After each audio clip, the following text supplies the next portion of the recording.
In today's video, I want to talk about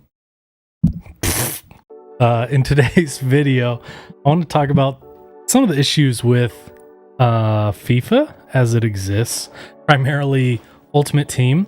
There's dozens of topics I could talk about, all the problems with FIFA. I'm not going to get into all of that stuff today. There's way better, more in-depth videos out there. I'd recommend the FIFA Job by Nelly Got Bored. It's called The Video EA Doesn't Want You to See.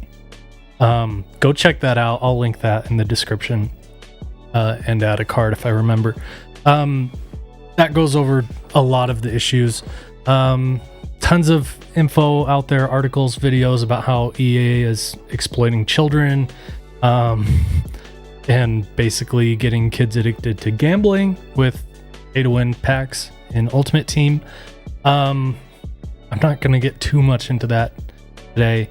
I really want to just focus on how unobtainable the best players are in FIFA. But I want to set some context first before we jump to that. There's a big controversy a few years ago about how long it takes to unlock the top items in Star Wars Battlefront. I'll make this bigger so you guys can see it. So this was a whole thing. Star Wars Battlefront 2 came out fall 2017, and people were livid because they bought a game and the best heroes in the game and villains like Darth Vader, Luke Skywalker, they couldn't play as them. You had to unlock them either by buying packs or loot boxes or by playing the game and earning credits. And this guy went through, he calculated how long it would take to unlock the best heroes in the game. And so he says about 40 hours of saving every credit, no buying any crates at all, no bonus credits. It would take 40 hours to unlock these top heroes in the game. And the community was livid. People were mad about certain pay-to-win mechanics in the game.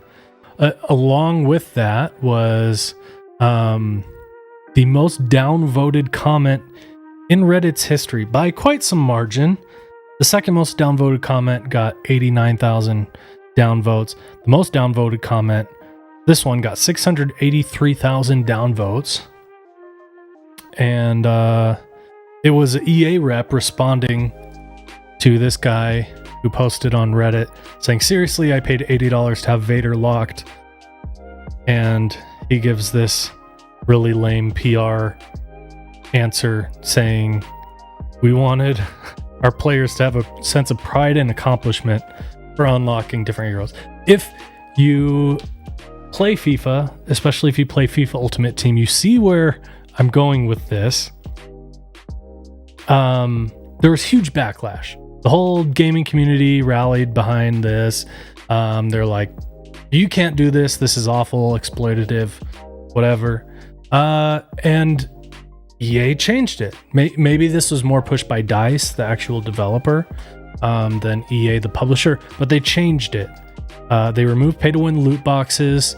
All the heroes were unlocked. Now, why haven't we seen that in EA Sports games like FIFA, Madden, etc.? Main issue here is competition. So if I want to play a shooter, there's literally hundreds of options out there. If EA release one that's bad or exploitative, or the gaming community agrees that it's doing things that are bad, tons of other options I can go play. And yes, they may not have your favorite Star Wars characters, but if the Star Wars one is bad, you got other shooters to play. If I want to play a soccer video game, it's pretty much just FIFA. There is Pro Evolution Soccer. That's going to be the closest competitor. Now they have a similar game mode to FIFA Ultimate Team, which is where the majority of EA's efforts are put into FIFA. Pro Evolution Soccer's My Club, very similar to Ultimate Team. I'd say it's not as bad because you can get My Club for free. They'll put out a version of Pro Evolution Soccer Lite that you can get for free, and then it's like if you're going to put in loot boxes, it's a bit more understandable in a free-to-play game. The other side here is EA has exclusive licenses for tons of the major soccer or football leagues. Sorry guys, don't get mad at me for calling it soccer. The Brits came up with that nickname and then they make fun of us for using it. EA has an exclusive license for all these leagues: Champions League, Europa League, Premier League, EFL, Bundesliga, La Liga, Serie A. Most of the big leagues they have exclusive deals for, and so you can still get the players, but you're not going to be able to wear your Man United kit. Yeah, I mean, maybe that's not a big deal, but it certainly sells copies of the game and it makes the game popular, and the player base is going to dictate where people go, whether you like that or not. So because of this, EA doesn't have any real major competition, and so they don't have to change stuff. Even if people agree that it's bad, they don't have to change stuff. Yang Ya did a fantastic video recently where he talked about gambling issues with FIFA, and he went over some surveys, and one of the ones he referenced showed 79% of players said Ultimate Team's packs or loot boxes negatively impacted their game experience. So the vast majority of players don't like packs, they don't like loot boxes or pay-to-win mechanics, but they keep playing it just because there isn't another good option out there, really. With that context, I want to go through and show you guys what's the most expensive team you can build in FIFA, just to see, how much it would cost in terms of coins. We'll do some math to some basic math to estimate about how much you would need to put in real world money to acquire this team. And how many hours you would need to play the game to get this team on a Road to Glory account without spending any money. So, currently, this is the most expensive team in FIFA. I'm not going to say this is the best team in FIFA. This is the most expensive team that kind of makes sense. So we're going to go with that. Right now, this says 52 million. Ronaldo, 96 Prime Ronaldo is currently extinct. Whenever he is on the market, he sells for 15 million. So we're going to put that as his price, which is the max price. So he's not going to sell any cheaper than that. I am using PlayStation prices for this because that's the most popular platform. I play on PC where most of these players don't even exist, or if they do, they're going to be way more expensive. And there's I can make a whole nother video about all the issues on PC, but we're not going to get into that. So this is the most expensive team in FIFA, and so if we throw in that 15 million coin price for 96 Ronaldo, that brings us to 65 million coins. Well, what does that mean? One thing EA likes to do is use fake currencies to obfuscate. Is that the right word? Obfuscate the real world value of their packs and players, things like that. So we're just gonna translate that into real world numbers that make sense. So this is our most expensive team in FIFA. With the hours here, what we're essentially calculating is you're a good player, you finish gold 1 in Foot Champs, you finish Division 4 rank 1 in Rivals, you finish Elite 3 in Squad Battles. If you can finish Elite in Foot Champs and Division 1 or 2 in Rivals, this will be much higher. This is a post from last year that I kind of modified. So we're assuming you're taking coins from division rivals, and I'm calculating about 450 match coins for each match that you play.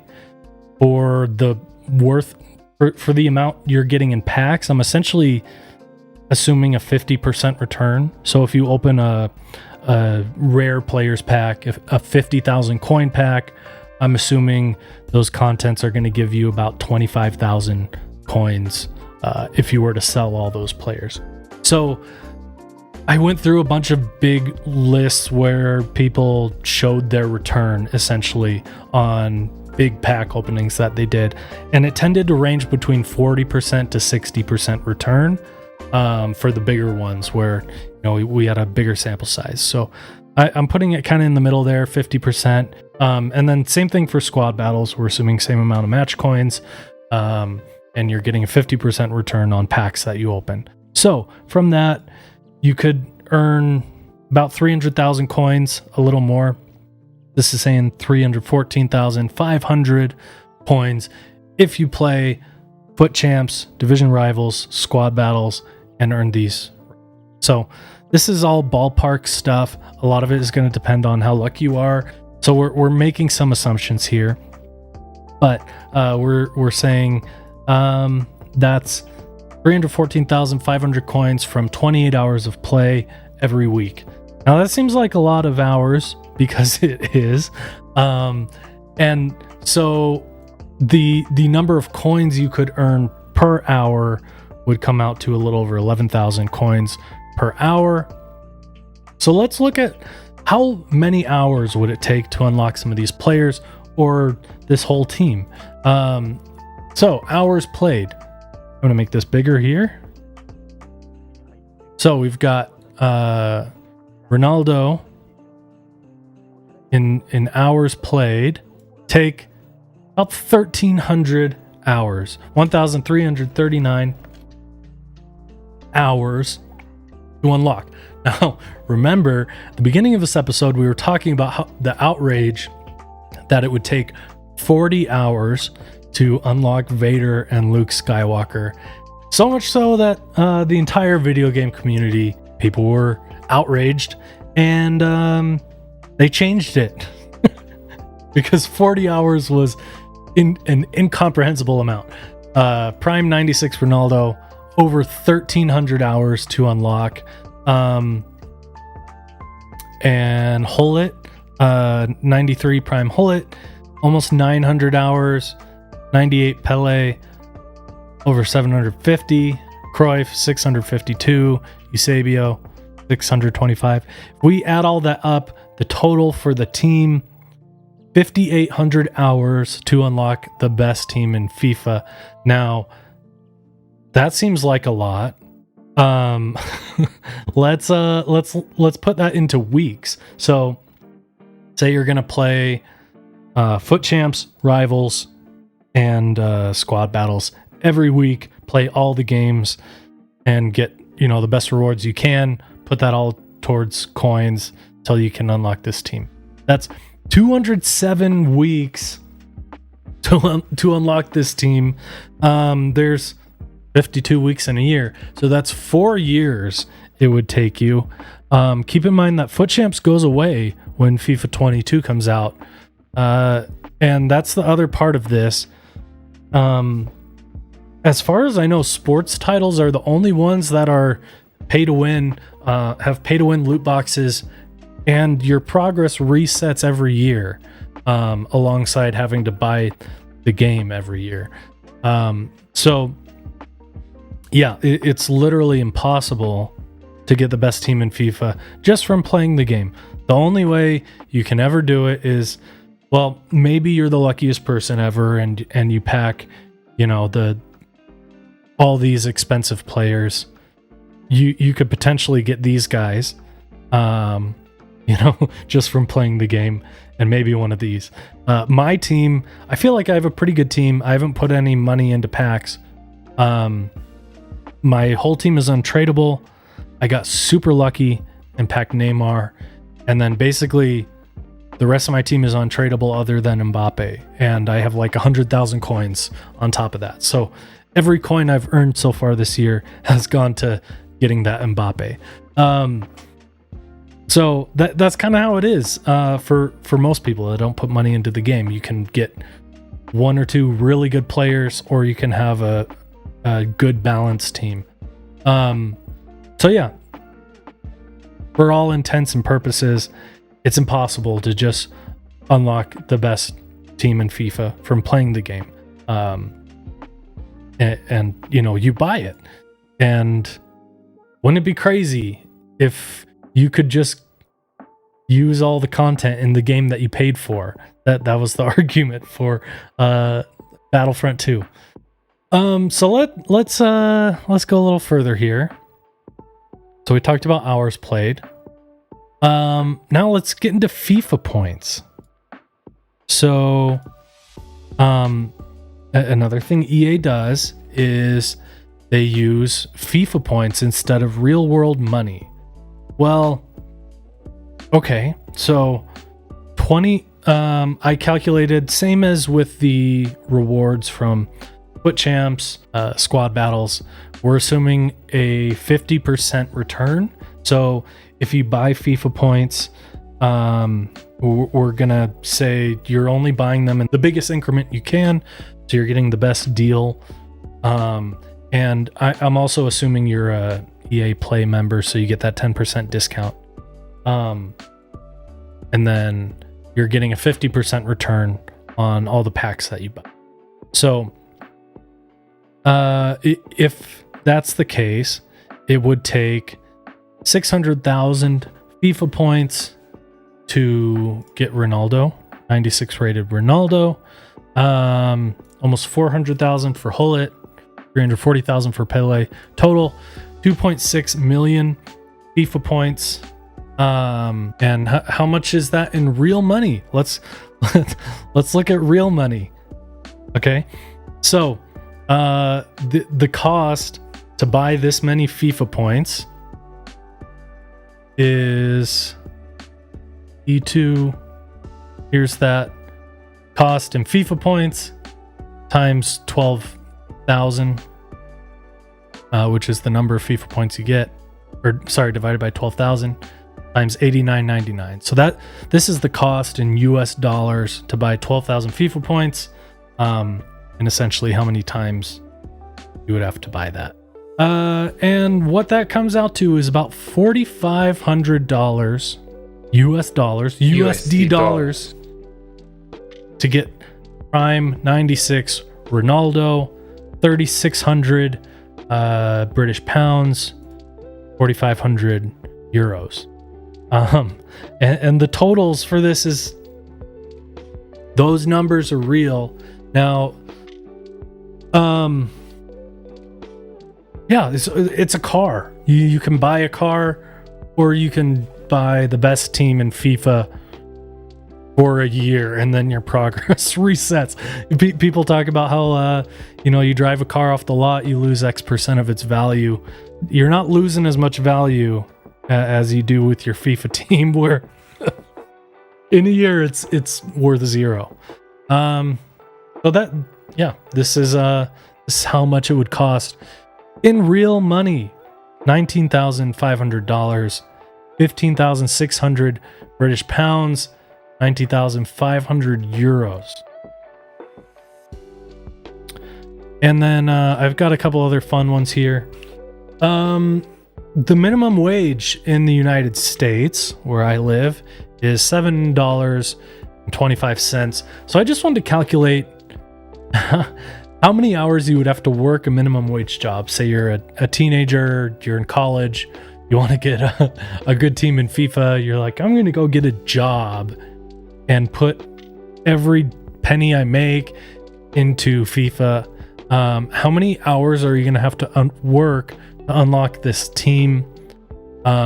This, I didn't take into account taxes for this, so it's actually more than that. This is divided by $7.25. It would take 620 hours of working a minimum wage job to unlock Prime Ronaldo. That's 15 and a half weeks full time to unlock one player. So yeah, 4 months almost. The whole team, it would take you over a year working a minimum wage job to unlock the best team in FIFA. So even if you buy FIFA points, that's not going to be enough. So you would need to, you'd need to play 28 hours a week, all these game modes, and work a full-time minimum wage job and put all that money towards FIFA to be able to get the best team in FIFA. That's how insanely unobtainable the most expensive items in FIFA are. I just wanted to put some real world numbers to this because I think we look at it in terms of coins and it doesn't really register. So, that 65 million, what it really means is $19,500 or, 5,800 hours played, 200 weeks. Those are the real numbers. I think the state of FIFA is really troubling in a lot of ways. And I just wanted to add some context here. That's the video. And good luck. Good luck competing against people who drop 20K on FIFA. Bye. See you in the next one.